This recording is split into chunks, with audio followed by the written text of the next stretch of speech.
and the All Indiana Podcast Network. This is the News 8 Daily 8 Podcast, a Wish TV News 8 update. Hello, I'm Jeremy Jenkins, and this is your News 8 Daily 8 podcast for Thursday, October 17th.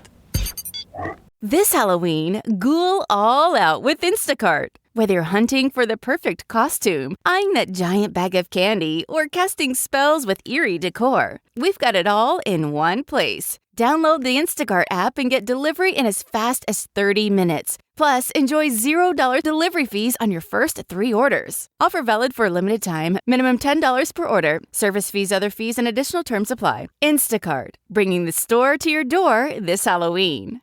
With Credit Karma, finding the right credit card for you is easy. Our app analyzes user profiles to suggest personalized recommendations. Visit creditkarma.com today to explore cards tailored to your needs. Credit Karma, simplifying your financial choices. We begin with the Delphi Murders case. Today, Special Judge Frances Gull is hearing a motion from prosecutors asking to prohibit the jury from seeing police sketches in the Delphi Murders trial. The sketches in question were used by investigators prior to Richard Allen's arrest. Prosecutors say the sketches are not relevant and may confuse or mislead jurors. Judge Gull is set to travel to Carroll County in the coming hours to swear in the jury. Back in Indy, a woman is dead after being shot outside a hotel. It happened yesterday on the city's southwest side. Police were called just after 9 last night to the Red Roof Inn on South Lyndhurst Drive. That's just off of I-70. Officers say there were reports of a disturbance in the parking lot. It was there where they found a woman dead. They don't believe the victim was staying at the hotel. If you have any information that may help investigators, you can leave a tip anonymously with Crime Stoppers at 317-262-TIPS. On to Your Vote 2024. As you give money towards your political candidates of choice, you should be looking into where your money is going. IT-Mate's Tim Spears reports. Just because you're paying to see a candidate take the stage does not mean your money is going to that campaign. A group that's hosted and advocated for prominent Indiana Republicans is clarifying it's not a political action committee after one Hoosier felt he was ripped off. Well, if they're not registered, then where is the money? Like, where's the money going? There's money coming in, so where's it going out? Ben Dallas was surprised to learn his $25 did not go to local school board candidates. The point was to raise money for these 3 candidates running for school board. So they all gave stump speeches and so on. He paid to get into this event, hosted by Indiana Call to Action. So it was your understanding that the money you were paying for a ticket was going to the candidates? That's what I assumed.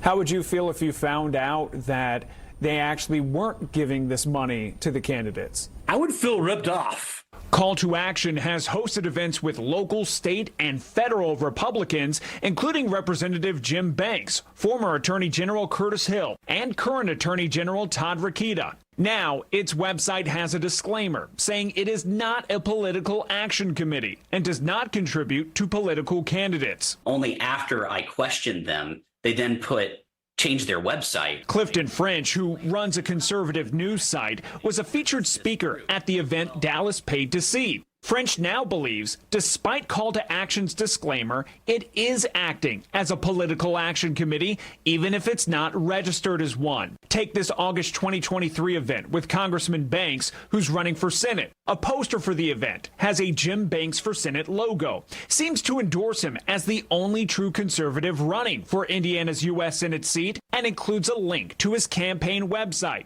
even though the invite notes admission only covers expenses for the event. What made you start questioning how it was being ran? Well, they started pushing candidates.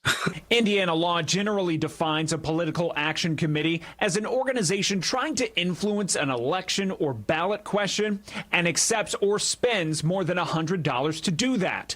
The federal threshold is $1,000. Indiana Call to Action is not a registered PAC, nonprofit, or business with the Indiana Secretary of State's office, describing itself as a grassroots organization. I find that it's always helpful to dig carefully into the fine print of what a group claims they are and what they claim to be doing. Andrew Mayerson is a committee's researcher with Open Secrets, a nonprofit tracking money in U.S. politics. There's a very broad spectrum of groups out there that are doing some kind of activities that might be considered political by an ordinary person that may or may not trigger disclosure requirements. A political action committee registered in Indiana has to file a CFA 4, which is available to everyone to read, detailing every dollar collected, including who it's from and how it's spent. When groups are not registered as a PAC, we don't know who's funding them or how they use their money to influence politics. To have an accurate picture of who's influencing your elections, who has the ear of your politicians, and so forth, you ultimately need to know whose checks are they accepting. And when that's not happening, French worries people may be getting tricked into handing over cash that never goes to a campaign. I absolutely believe that people who were going to them thought that they were donating to campaigns. 100%. If a group claims they're raising money for candidates, or they appear to be, that group should be registered with the Federal Election Commission or the Secretary of State's office. Tim Spears for Wish TV, wishtv.com, or follow us on Facebook for updates.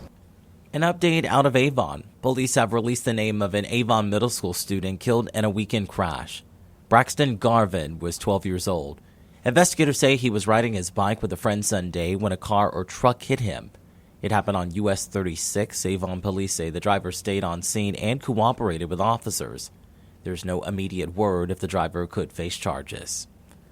Let's talk sports. The Martindale-Brightwood neighborhood has a new basketball court through a new initiative by the Pacers Foundation. Most of the team's biggest stars helped in the ribbon cutting for the court and the State of Play initiative.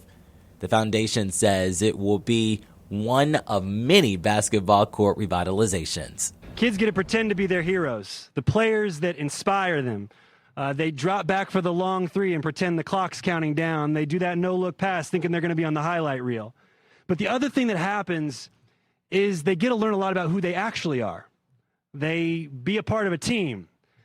They see what it's like to celebrate victory and also to bounce back after defeats. The Pacers Foundation plans to revitalize up to 20 courts across the state over the next 10 years. Let's talk Fever. Another accolade for Caitlin Clark, the Fever star and WNBA Rookie of the Year, is also a member of the All-WNBA First Team. Clark is the first rookie to receive the honor since 2008. She's also only the second Fever player to be First Team All-League, joining Hall of Famer Tamika Catchings. Catchings earned the distinction 7 times during her career. And we wrap things up today with weather. Storm Track 8 says we're in for a sunny and cool day.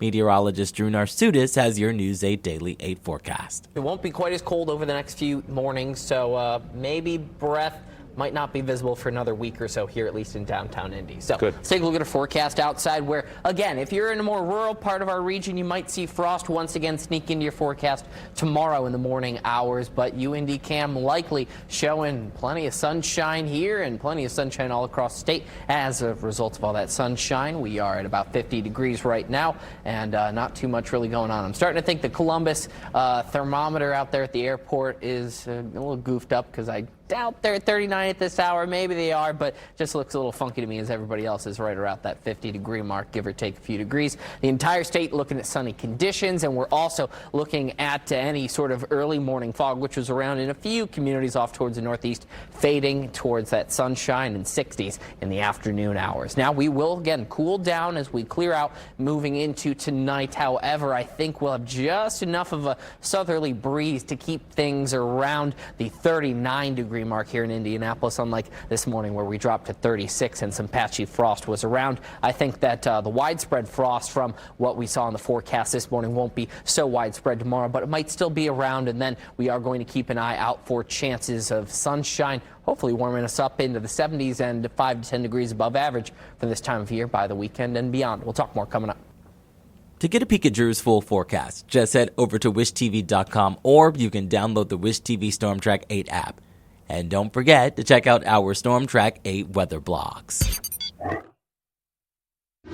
This has been your News 8 Daily 8 podcast for Thursday, October 17th. I'm Jeremy Jenkins for Wish TV, wishtv.com, or follow us on Facebook for updates. This is the News 8 Daily 8 podcast, a Wish TV News 8 update on demand. For even more, on demand and on the go, connect with Wish TV on Facebook at wishtv.com and on the free Wish TV mobile app. Thank you for listening, and be sure to like, subscribe, and follow this podcast for updates every weekday morning on the All Indiana Podcast Network and wherever you get your podcast.